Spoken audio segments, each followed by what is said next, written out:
Baik, Assalamualaikum warahmatullahi wabarakatuh. Waalaikumsalam Waalaikumsalam warahmatullahi wabarakatuh. Salam salam sehat dan salam bahagia untuk para ibu, para bapak dan ibu Dewan Guru. Kali ini kita bertemu kembali. Kita bertemu untuk membahas tentang budaya positif yang akan kita lakukan sebagai guru. Jadi sebelum sebelum sebelumnya kita perkenalan terlebih dahulu.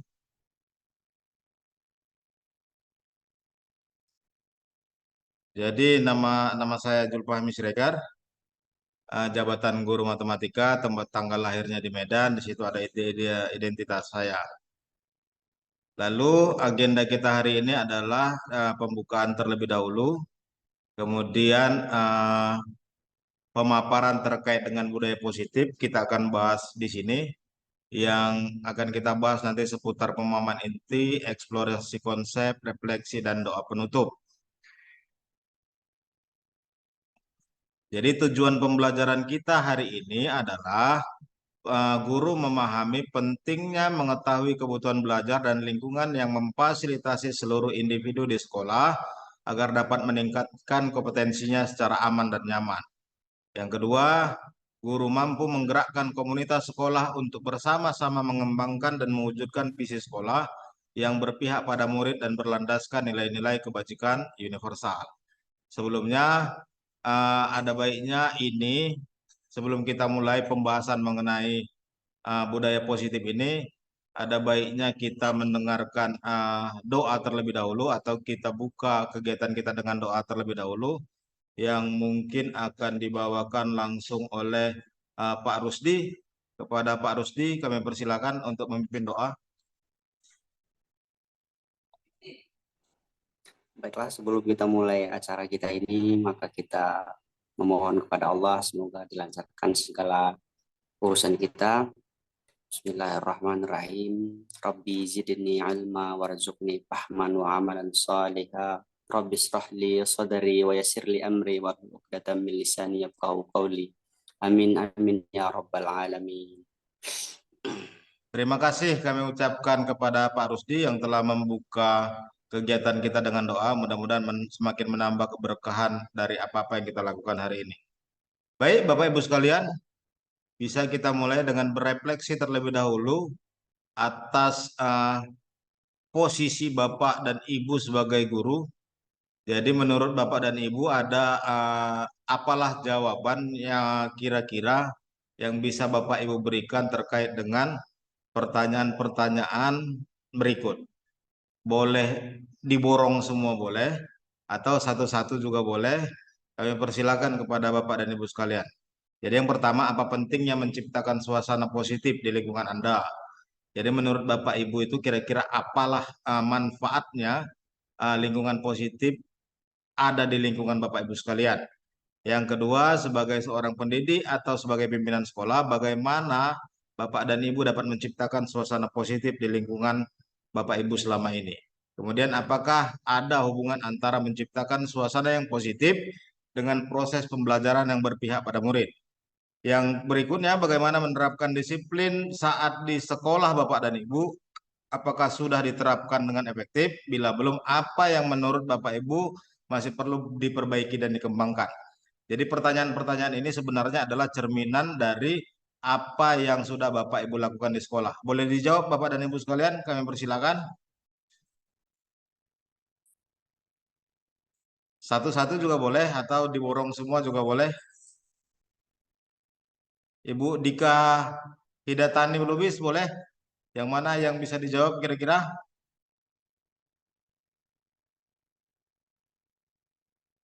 Sebentar ya, Pak. Baik. Ibu Sri Rahayu Ningsi. Kami persilakan. Baik, terima kasih Pak. Sebelumnya saya ingin menjawab yang mengenai apa pentingnya menciptakan suasana positif di lingkungan Anda. Jadi menurut saya manfaat dari menciptakan suasana positif di lingkungan kita itu dengan cara memulai dengan bersikap yang positif dan menunjukkan terhadap diri sendiri dengan orang lain. Apabila contohnya seperti bersyukur dan menghargai apa yang ada dalam kehidupan kita. Kemudian berkomunikasi dengan baik, jangan ragu atau jangan takut mengatakan sesuatu yang salah karena lebih baik salah daripada tidak menjawab sama sekali. Sekian jawaban dari saya. Terima kasih, Pak. Terima kasih kepada Bu Ningsih.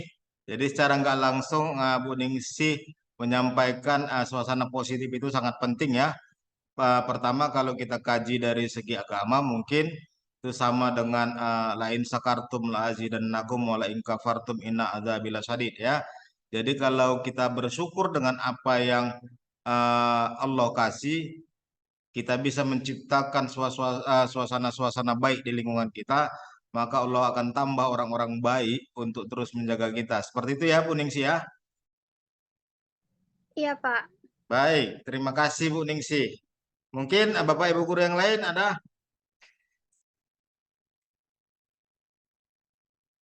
Baiklah, saya ingin menjawab sebagai seorang pendidik atau pemimpin sekolah, bagaimana Anda dapat menciptakan suasana positif di lingkungan Anda selama ini? Jadi, dalam menciptakan lingkungan yang positif, kita harus mulai dari diri sendiri, di mana kita menunjukkan contoh yang baik.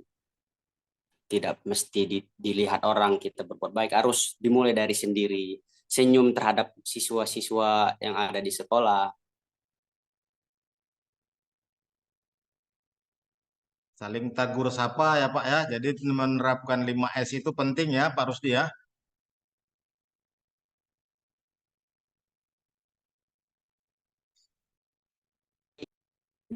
Menciptakan lingkungan yang baik di lingkungan kita itu dimulai dari sendiri dan akan berdampak baik dan diikuti oleh siswa-siswa lainnya. Mungkin segitulah. Baik, terima kasih kami ucapkan atas jawaban yang luar biasa dari Pak Rusdi. 2 pertanyaan lagi Bapak Ibu sebelum kita lanjut. Kami persilakan. Bu Yosi mungkin, Bu Yosi.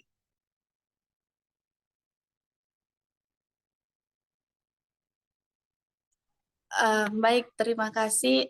Di sini saya akan menjawab nih, apakah hubungan antara menciptakan suasana yang positif dengan proses pembelajaran yang berpihak pada murid. Nah, suasana positif akan mewujudkan pembelajaran yang berpihak pada murid. Apabila terciptanya suasana yang positif itu, maka murid atau siswa dapat berekspresi atau menyalurkan bakat dan minatnya, serta mengembangkan kreativitasnya, dan dapat juga mengikuti proses pembelajaran dengan baik. Jadi, suasana positif yang membuat murid itu bisa merasa aman dan nyaman. Mungkin itu saja yang dapat saya sampaikan, Pak. Terima kasih Bu Yosi. Jadi suasana positif bisa membuat anak saling mendukung satu sama lain ya Bu Yosi ya. Jadi tidak ada bullying lagi, tidak ada ejek-ejekan lagi dan lain sebagainya. Kemudian bagaimana penerapan disiplin di saat ini di sekolah Anda? Apakah sudah diterapkan dengan efektif? Bila belum, apa yang menurut Anda perlu diperbaiki dan perlu dikembangkan? Kalau ini saya rasa hampir di semua sekolah itu kalau ditanya terkait dengan suasana positif di lingkungan sekolah pasti ada. Hanya saja kalau kita berangkat dari pertanyaan berikutnya, apakah sudah diterapkan dengan efektif? Tentu belum. Kenapa? Karena memang masih ada perbaikan sana sini ya Bapak Ibu ya.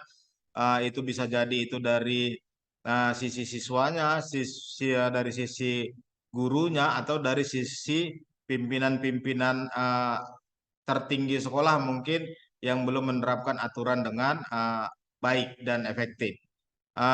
Terima kasih sekali lagi atas jawabannya Bapak Ibu sekalian. Kita lanjut, sebenarnya budaya positif itu apa sih gitu. Jadi budaya positif itu adalah nilai-nilai, keyakinan-keyakinan, dan kebiasaan-kebiasaan di sekolah yang berpihak pada murid agar murid dapat berkembang menjadi pribadi yang kritis, penuh hormat, dan bertanggung jawab. Tujuan membangun budaya positif di sekolah adalah menumbuhkan karakter. Adapun karakter yang diharapkan menjadi manusia dan anggota masyarakat untuk mencapai keselamatan dan kebahagiaan seperti tujuan pendidikan nasional kita yang tercantum di dalam profil pelajar Pancasila yang meliputi beriman dan bertakwa kepada Tuhan Yang Maha Esa serta berakhlak mulia, kreatif, gotong royong, berkebinekaan global, bernalar kritis, dan mandiri.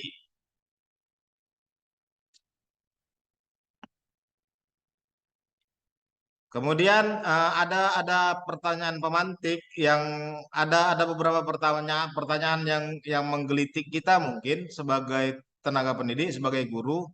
Yang pertama, hukuman dapat mendisiplinkan anak. Setuju apa tidak?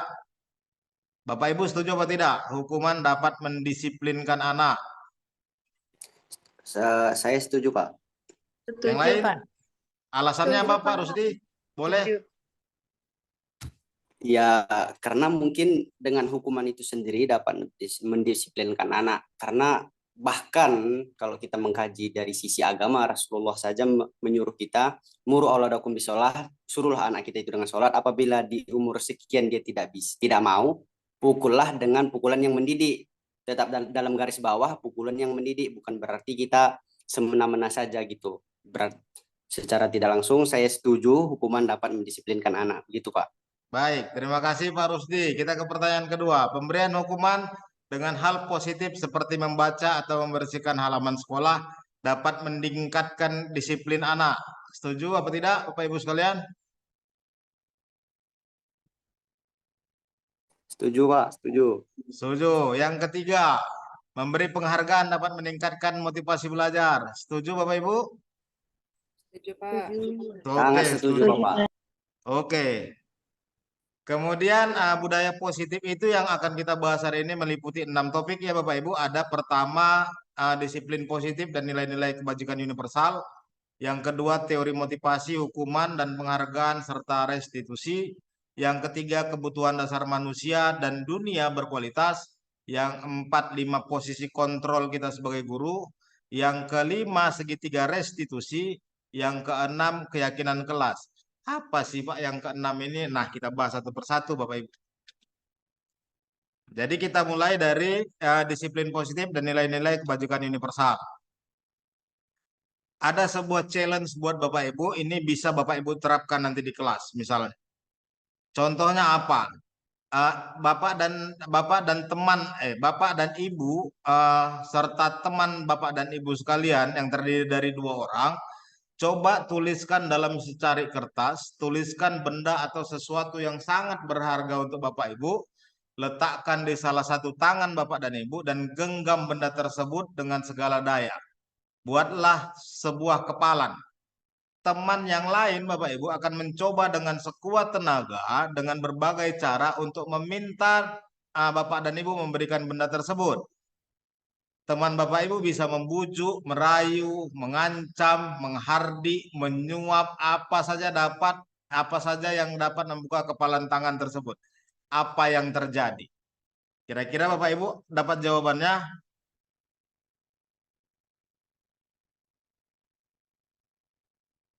Jadi Bapak dan Ibu berdua dengan teman Bapak dan Ibu saling berhadapan-hadapan.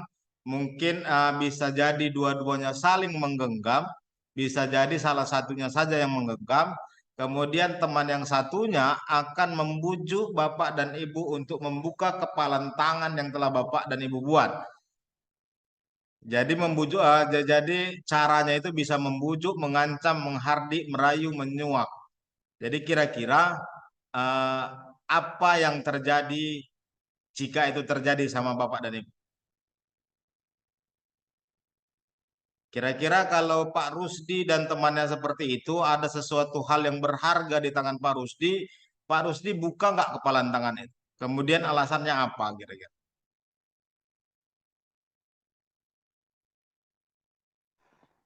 Mungkin kalau saya pribadi lah ya, mungkin jika terjadi hal ini terhadap saya pribadi, dengan bujukan mungkin ya, dengan bujukan si kawan ya, dengan nada yang bagus gitu, dan demi kemaslahatan bersama, sekiranya mungkin saya akan membuka. Oke, itu jawaban dari Pak Rusdi. Kita tengok kemungkinan jawabannya Bapak Ibu. Kemungkinan jawaban. Apakah Anda atau B membuka kepalan tangan mengapa, apa alasan Anda, atau B, membuka kepalan tangan Anda. Kemungkinan jawaban yang kedua, apakah Anda atau B menutup kepalan tangan Anda, mengapa, apa alasan Anda, atau B tetap menutup kepalan tangan Anda. Dalam kegiatan ini sesungguhnya siapa yang memegang kendali atau kontrol untuk membuka atau menutup kepalan tangan. Nah, ini kaitannya dengan perlakuan kita terhadap siswa, Bapak dan Ibu. Jadi ada hal-hal memang yang harus kita hindari sebagai guru belakangan ini. Pertama, ilusi kalau guru bisa mengontrol murid. Ilusi. Nah, kemudian ilusi bahwa kritik dan membuat orang merasa bersalah dapat menguatkan karakter. Ketiga, ilusi bahwa semua penguatan positif, efektif, dan bermanfaat. Ilusi bahwa orang dewasa memilih hak untuk memaksa. Jadi hal-hal ini sebenarnya sangat sering kita lakukan di kelas, terutama kita sering memposisikan kita sebagai pemegang kendali kekuasaan tertinggi di kelas, padahal tidak. Pada hakikatnya anak tidak bisa dipaksa.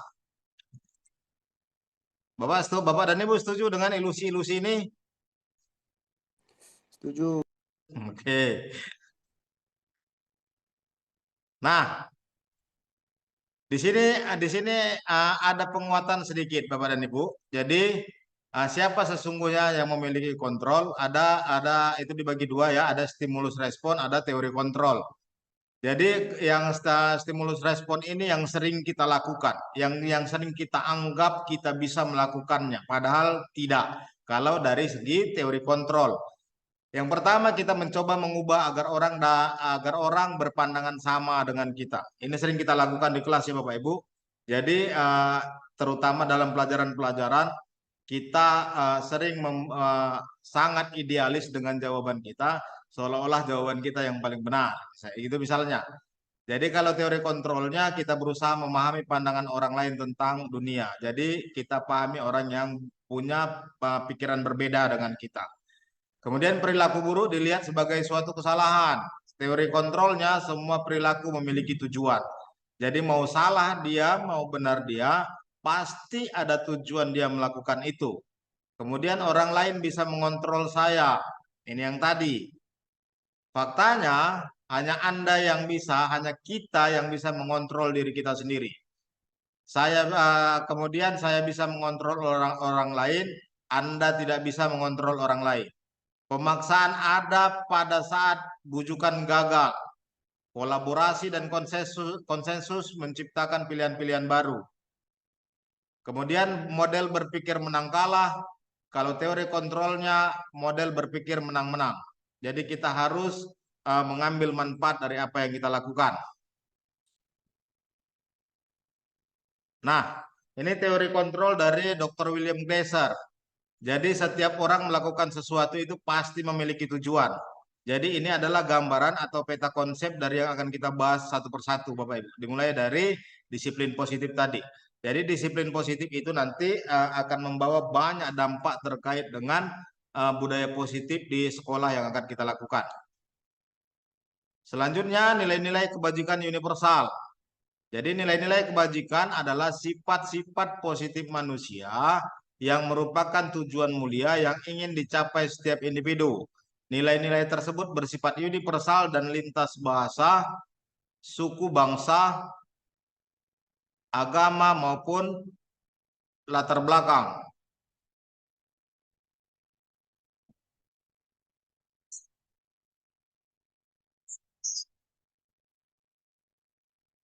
Baik ya Bapak Ibu sekalian, jadi kebutuhan dasar manusia itu tadi meliputi yang belonging, power, kemudian freedom, fun.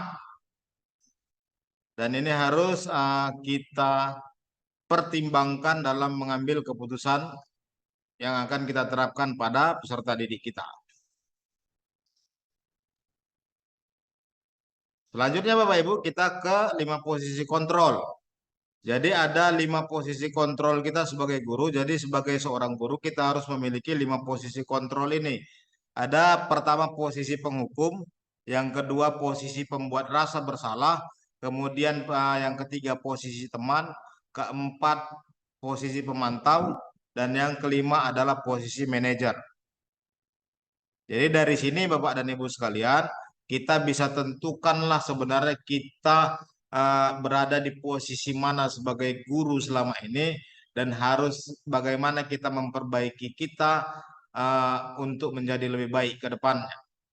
Jadi identitas gagal itu untuk menghindari hukuman seperti yang saya sampaikan tadi, motivasi untuk menghindari hukuman itu biasanya posisi kontrol, penghukum, dan pembuat rasa bersalah. Kemudian guru berbuat seperti ini, kemudian guru berkata seperti ini, kemudian hasilnya seperti ini, semua ada di paparan PPT yang saya share kepada Bapak dan Ibu sekalian. Kita bisa baca bagus-bagus, kemudian kita bisa tentukan selama ini kita di posisi apa sih sebagai guru, gitu.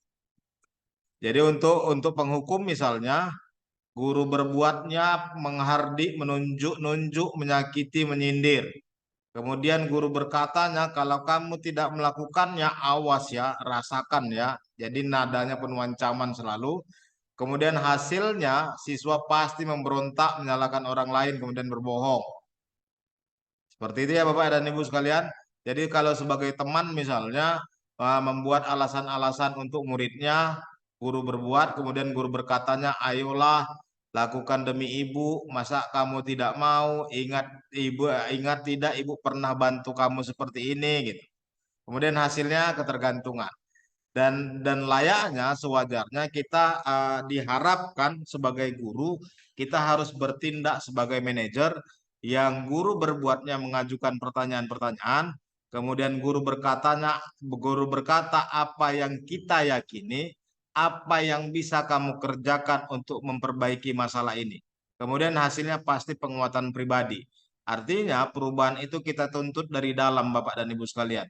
Jadi ketika kita menerapkan posisi kontrol kita sebagai guru adalah manajer, maka kita menuntut perubahan dari siswa itu dari dalam dirinya sendiri, karena semua ide dan gagasan berasal dari siswa itu sendiri. Nah, seperti ini. Jika kita lihat ini Bapak dan Ibu, pertanyaan-pertanyaan ini setelah kita baca dan pelajari slide sebelumnya, coba kita tentukan dulu Bapak Ibu, kita posisi kontrol apa yang sesuai dengan kalimat-kalimat berikut. Pertama, saya kecewa sekali dengan kamu. Sebagai apa itu Bapak Ibu? Posisi kontrol sebagai apa Bapak Ibu? Yang kedua, kamu tidak pernah benar-benar melakukannya. Yang ketiga, ayolah lakukan demi ibu dan bapak. Kemudian yang keempat, apakah kamu mau mendapatkan stiker bintang hari ini? Yang kelima, bagaimana kamu bisa menyelesaikan masalah ini? Yang keenam, kamu selalu yang paling terakhir. Kalau yang poin 5, 1, 2, 3, 4, 5, itu sepertinya manajer ya Bapak Ibu. Jadi ketika kita tanya bagaimana kamu bisa menyelesaikan masalah ini, pasti posisinya itu sebagai manajer. Kenapa? Karena penyelesaian masalah kita serahkan langsung kepada peserta didiknya. Nomor 1, kira-kira Bapak Ibu, saya kecewa sekali dengan kamu. Penghukum, pemantau, pembuat rasa bersalah, manajer, atau sebagai teman Bapak Ibu. Saya kecewa sekali dengan kamu. Ayo, penghukum, pemantau, pembuat rasa bersalah, teman, atau sebagai manajer. Kalau kata-kata itu, ini kan seringkali kita dengar bahasa ini Bapak dan Ibu. Apalagi wali kelas nih, ini seringkali dengar untuk anak-anaknya yang bermasalah ini. Saya kecewa sekali dengan kamu. Nah, kalau kata-kata itu dikeluarkan, posisi kontrol gurunya yang diambil apa Bapak dan Ibu? Membuat rasa bersalah, Pak. Membuat rasa bersalah. Yang kedua, kamu tidak pernah benar melakukannya.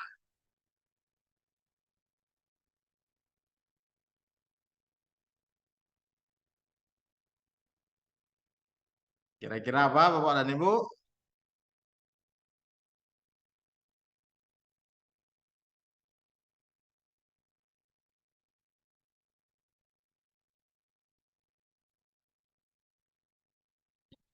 Kalau Ibu Nur Amalia Putri, nomor dari 1 sampai 6, Ibu menjawabnya apa? Jawab saja Bu, nggak apa-apa Bu. Kita sama-sama belajar di sini. Nomor 1 jawaban Ibu Nur Amalia Putri apa? Sebagai pengingat rasa bersalah, Pak. Oke, pembuat rasa bersalah. Yang Kan kedua, benar melakukannya. Sama juga, Pak. oke, pembuat rasa bersalah. Yang ketiga, ayolah lakukan demi ibu bapak. Kalimat apa ya?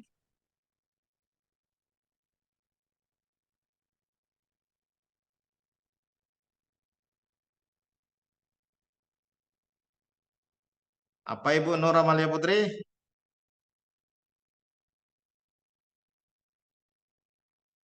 Jadi kata-kata ini familiar ya Bapak Ibu, di telinga kita ini sangat familiar ya.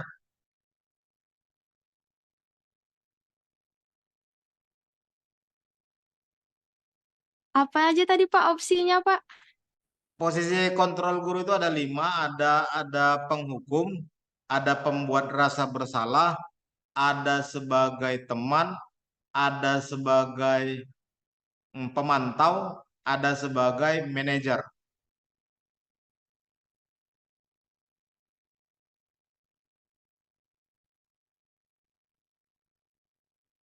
Sebagai manajer, Pak. Oke, 3 manajer. Yang keempat, apakah kamu mau mendapatkan stiker bintang hari ini?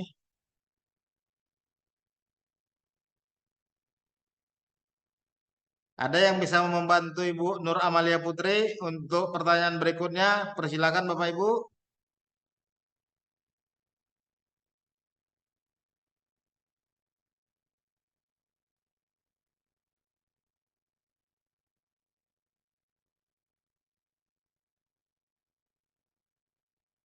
Bu Nimatus Sadiah, bantu dulu Bu Nur Amalia Putri, boleh? Untuk poin 3, 4, ya, 3, 4, 4, 5, dan 6. Iya, Pak. Maaf, Pak. Tadi opsinya apa, Pak? Nggak jelas suaranya, Pak. Oke, 5 posisi kontrol guru itu ada sebagai penghukum. Penghukum itu biasanya selalu menjudge anak. Kemudian yang kedua posisinya sebagai pembuat rasa bersalah. Yang ketiga sebagai pemantau. Pemantau ini biasanya bersifat data ya, jadi bersifat iyalah data. Yang keempat itu posisinya sebagai teman. Yang kelima posisinya sebagai manajer. Tadi yang poin 3 ya, Pak? Yang keempat, 4, 5, Yang dan 6. keempat. Yang keempat, kalau menurut saya teman, Pak. Teman. Yang kelima, Bisa menyelesaikan masalah.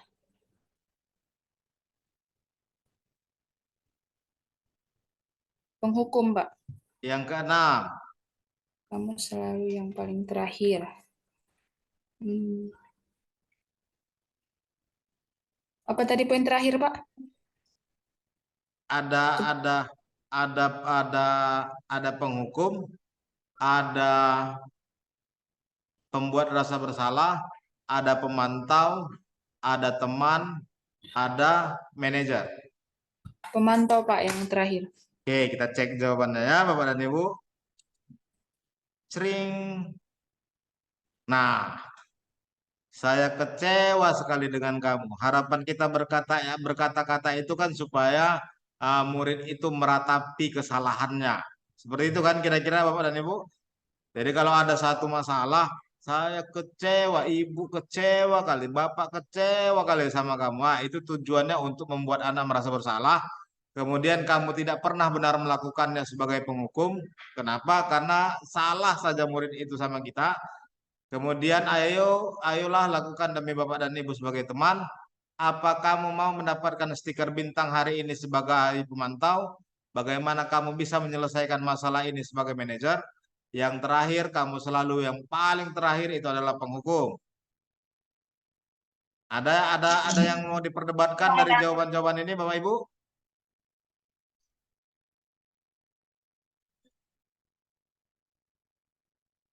Nggak ada. Oke, kita lanjut. Nah, ini ada segitiga restitusi. Restitusi itu tadi adalah eh, langkah terbaik dalam menangani satu kasus, misalnya satu masalah yang dihadapi anak. Kemudian pelaksanaan restitusi itu seperti apa sih? Nah, di sini kita bahas. Jadi segitiga restitusi itu ada 3, Bapak Ibu. Yang pertama menstabilkan identitas, yang kedua validasi kesalahan atau validasi kebutuhan, yang ketiga adalah menanyakan keyakinan. Apa itu semua? Nah, ini jabarannya.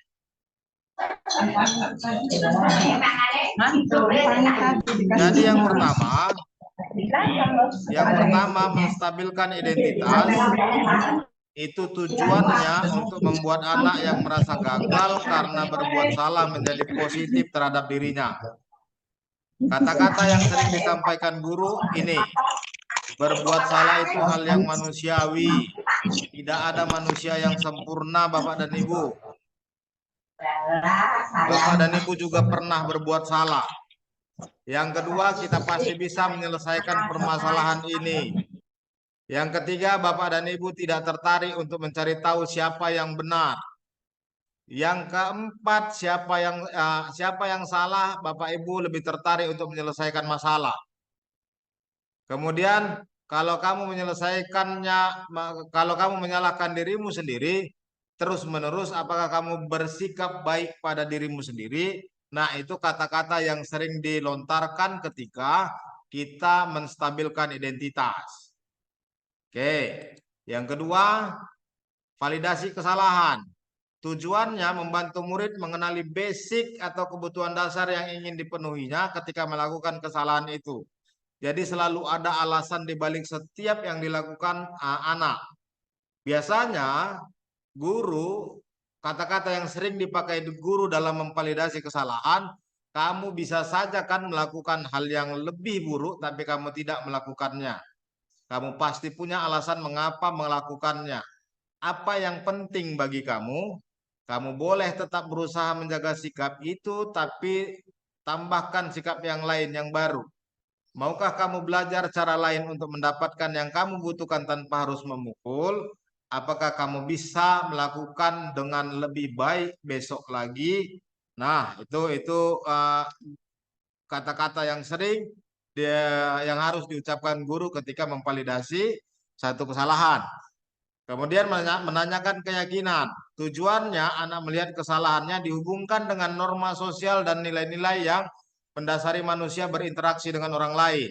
Guru berkata apa nilai yang kita percaya di kelas atau di sekolah kita, nilai-nilai universal apa yang telah kita sepakati, kelas yang ideal itu yang seperti apa, kamu ingin jadi anak seperti apa yang kamu rasakan, ketika kamu melakukan itu kamu menjadi orang seperti apa. Dari jawaban-jawaban ini Bapak Ibu, dari pertanyaan-pertanyaan ini sebenarnya membutuhkan jawaban yang sebenarnya berasal dari diri si pelaku, si siswa, si peserta didik.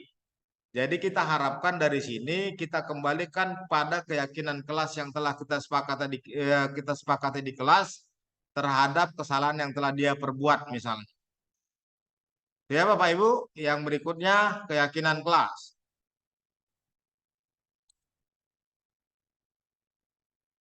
Nah, peraturan kelas dalam diagram ini Bapak Ibu, budaya positif di kelas budaya positif di sekolah akan besar dipengaruhi oleh lingkungan yang positif. Kemudian lingkungan yang positif akan besar dipengaruhi oleh keyakinan kelas dan keyakinan kelas akan sangat besar dipengaruhi oleh peraturan kelas. Loh, peraturan sama keyakinan kelas itu apa bedanya? Nah, kita bahas, kita jawab yuk. Peraturan, keyakinan kelas. Selalu kembalikan buku ke tempatnya. Oke. Dilarang mengganggu orang lain. Itu peraturan-peraturan tuh kan. Jadi peraturan-peraturan yang sering kita keluarkan di kelas kita biasanya ini. Selalu mengembalikan buku ke tempatnya. Dilarang mengganggu orang lain. Hadir di sekolah 15 menit sebelum pembelajaran dimulai. dilarang melakukan kekerasan, dilarang menggunakan narkoba, bergantian atau menunggu giliran, gunakan masker, jangan berlari di kelas atau koridor. Ini biasanya peraturan-peraturan yang sering kita buat.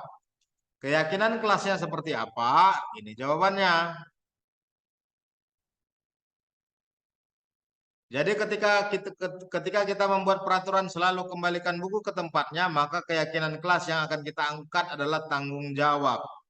Jadi setiap peserta didik yang berada di kelas ini wajib bertanggung jawab dalam hal apapun.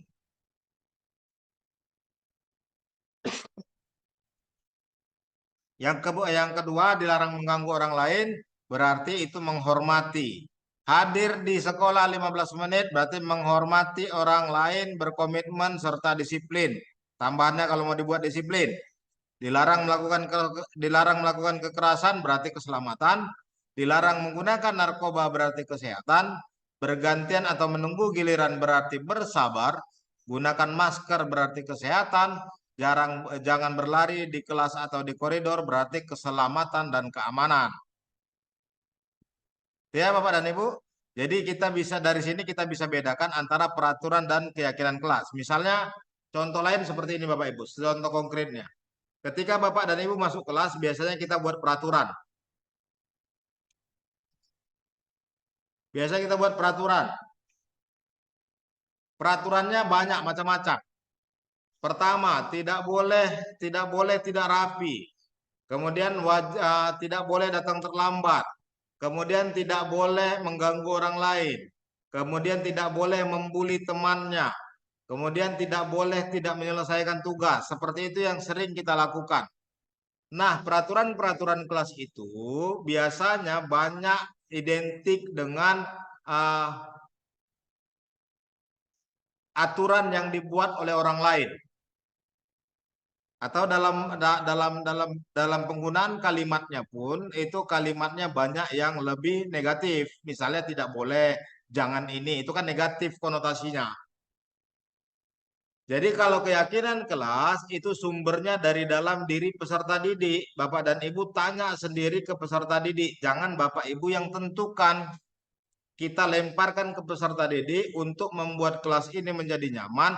Apa yang harus kita lakukan? Atau kesepakatan apa yang harus kita laksanakan agar kelas kita ini menjadi aman, agar kalian semua ngerasa kalau kalian itu bersaudara. Jadi jawaban-jawaban dari siswa itulah yang akan kita tampung dan akan kita buatkan keyakinan kelas. Lagi-lagi tujuannya adalah untuk memberi kenyamanan agar peserta didik kita ngerasa nyaman berada di sekolah. Oke ya Bapak dan Ibu. Jadi singkatnya kalau peraturan itu dibuat oleh orang-orang luar, misalnya kalau peraturan sekolah dibuat oleh pimpinan sekolah atau di kelas peraturan kelas itu dibuat oleh guru. Nah, kalau keyakinan kelas adalah kesepakatan yang kita dapatkan hasil dari ide dan gagasan peserta didik itu sendiri. Oke. Ada pertanyaan Bapak dan Ibu?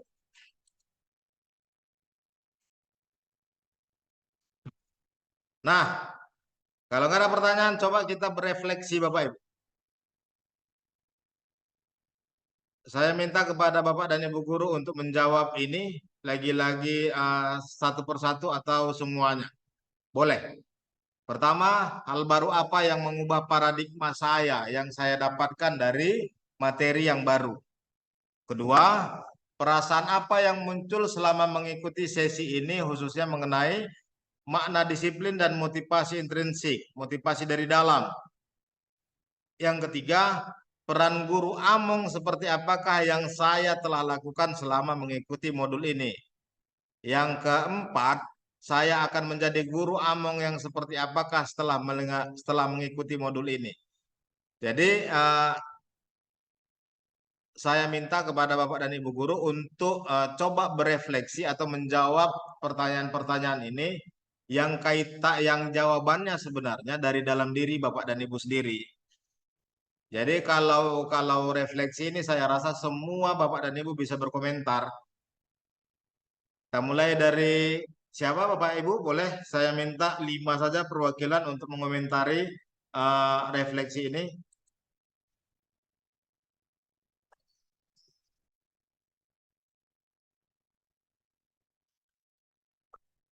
Pak Rusdi masih di sini?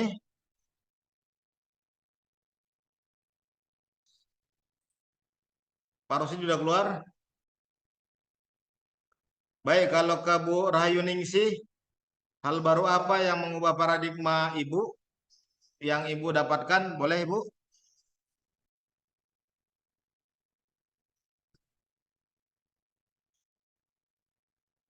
Atau Bu Maya Masita?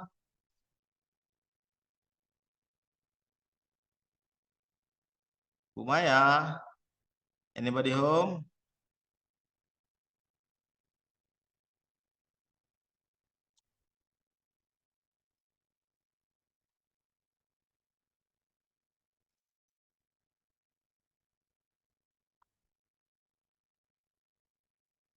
Bu Rizky Handayani?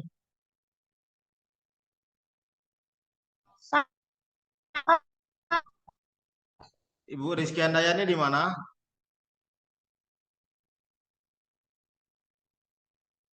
Aku Pak, makanya jadi Nggak dengar Bu, putus-putus. Pak. Saya Pak.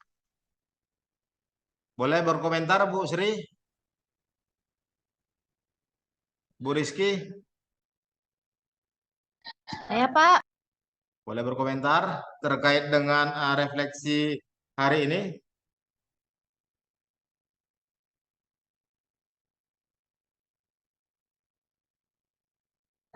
Ya, saya tahu aja bisa Pak. Soalnya tadi saya keluar masuk Pak, masih ada yang kurang paham. Oke. Ibu Yosi boleh berkomentar? Boleh Pak. Saya ingin berkomentar pada poin pertama, hal baru apa yang mengubah paradigma saya yang saya dapatkan. Nah, di sini saya jadi sadar nih Pak, selama ini banyak melakukan kalau selama ini banyak melakukan hukuman dan setelah tahu restitusi saya jadi mulai lebih bijak mengatasi masalah di sekolah. Nah, dari penjelasan Bapak tadi, saya juga jadi paham di mana perbedaan antara hukuman, terus tadi konsekuensi, disiplin, restitusi, dan bisa saya aplikasikan pada sekolah. Sekian dari saya. Luar biasa ya Bu Yosi. Ibu Ningsih, boleh? Sri Rahayu Ningsih. Baik, perasaan yang muncul selama mengikuti sesi ini, terkhususnya mengenai makna disiplin dan motivasi, tentunya mempunyai kemampuan untuk mengatur waktu menjadi lebih baik lagi. Apabila datanglah, seperti contohnya datang sebelum jam masuk dan tetap bertanggung jawab kepada apa yang telah sudah diamanakan kepada sekolah itu, terkhususnya sebagai seorang pendidik, dan juga harus memberi contoh yang baik terhadap para siswa dan siswi tersebut agar mereka dapat termotivasi dengan kita melalui disiplin tersebut. Sekian jawaban saya. Jadi Bu Sri Rahayu Ningsih, jadi kalau kita datang cepat itu sebenarnya bukan karena peraturan ya Bu, bukan menghindari hukuman, bukan karena satu imbalan, tapi karena memang kesadaran dari diri kita sendiri. Gitu ya Ibu, kira-kira salah satu contohnya. Iya, Pak. Bu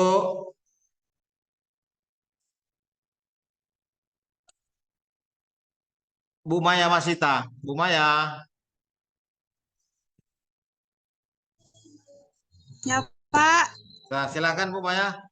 Peran guru Among seperti apa yang saya telah lakukan selama peran guru Among seperti apakah yang saya telah lakukan selama mengikuti modul ini. Jadi kira-kira Ibu jadi guru yang seperti apa selama ini? Melihat dari 5 posisi kontrol tadi. Silakan Bu Maya. Ya Pak, menurut saya selama ini saya menjadi guru tuh ya belum masih ada poin-poin atau kesalahan yang saya lakukan dari yang kita pelajari tadi. Untuk itu ke depannya saya akan mengikuti apa yang telah materi yang Bapak sampaikan tadi dan menerapkannya agar lebih baik ke depannya. Sekian Pak. Terima kasih Bu Maya. Bu Maya di mana Bu Maya? Tinggalnya Pak? Enggak. Lagi di mana ini? Oh, lagi di rumah Pak, di kamar. Ada pesta kayaknya ya? Ada orang tua karaokean. Oh, luar biasa. Terakhir Ibu Nada Tahira.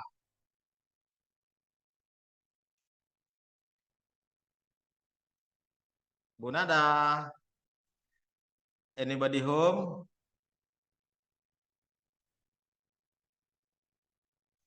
Oke, Bu Nada. Bu Ya Pak, Nada. saya Pak.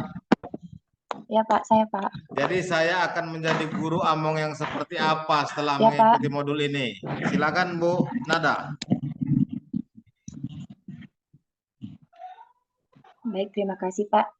Dari penjelasan yang Bapak sampaikan tadi, ada 5 tingkatan kita sebagai guru kan Pak. Ada sebagai penghukum, terus ada teman. Nah, kalau saya memilih seperti teman aja Pak. Alasannya Bu, boleh tahu? Alasan saya karena kalau kita menjadi seperti posisinya tuh kayak teman gitu kan Pak. Jadi anak didik kita. Mic-nya Bu, mic-nya.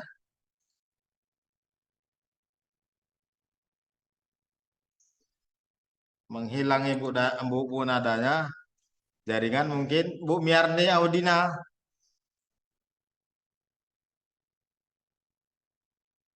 Bu Miarni Audina.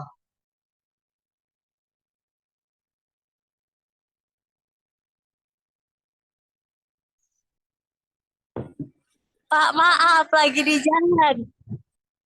Mau kemana Bu?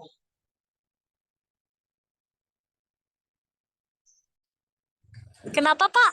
Ibu mau kemana? Lagi di jalan, Ibu mau kemana?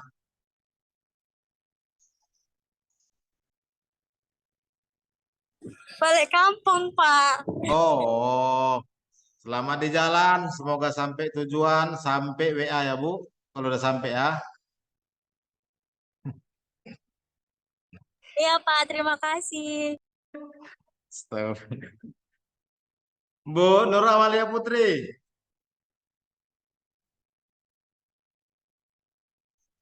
Iya, Pak. Ayo Bu, selesaikan. Ibu kira-kira kalau Ibu kira-kira ingin menjadi guru yang seperti apa setelah mengikuti modul ini? Setelah mengikuti model ini, saya akan menjadi seorang guru yang lebih siap dan mampu untuk mengaplikasikan program-program yang ada di sekolah, Pak. Saya akan memiliki pemahaman yang lebih baik setelah mendengarkan Zoom ini, Pak. Selain itu, saya juga akan lebih memahami faktor-faktor apa saja yang telah Bapak jelaskan tadi untuk mengaplikasikannya ketika saya lagi mengajar, Pak. Mungkin sekian. Baik, terima kasih ya Bapak dan Ibu sekalian. Jawaban-jawaban yang luar biasa dari Bapak dan Ibu sekalian. Mudah-mudahan ke depannya kita bisa menjadi guru yang berada di posisi kontrol sebagai manajer. Karena saya rasa dan kita sepakati mungkin itu adalah puncak tertinggi saya rasa di posisi kontrol itu. Karena karena kita dituntut untuk sebagai pengayom siswa. Jadi diharapkan kita bisa menuntun setiap penyelesaian masalah siswa berdasarkan ide dan gagasan siswa itu sendiri. Terima kasih ya Bapak dan Ibu atas waktunya. Bapak Ibu semua adalah guru-guru yang luar biasa. Mudah-mudahan ke depannya kita selalu diberi kesehatan, selalu diberi kekuatan, dan selalu diberi eh, keberkahan atas proses jihad fisabilillah yang telah kita lakukan selama ini sebagai tenaga pendidik. Sekali lagi terima kasih. Saya sudahi Bapak dan Ibu guru hebat semua. Billahi taufiq wal hidayah. Assalamualaikum warahmatullahi wabarakatuh. Waalaikumsalam warahmatullahi wabarakatuh.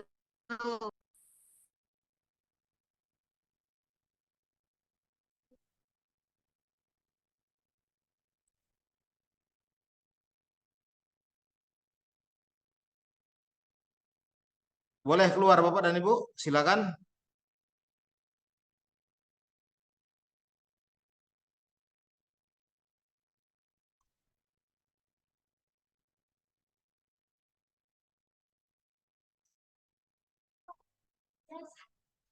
Siapa Kak? Diana, Pak. Isme mau kasih Diana ini.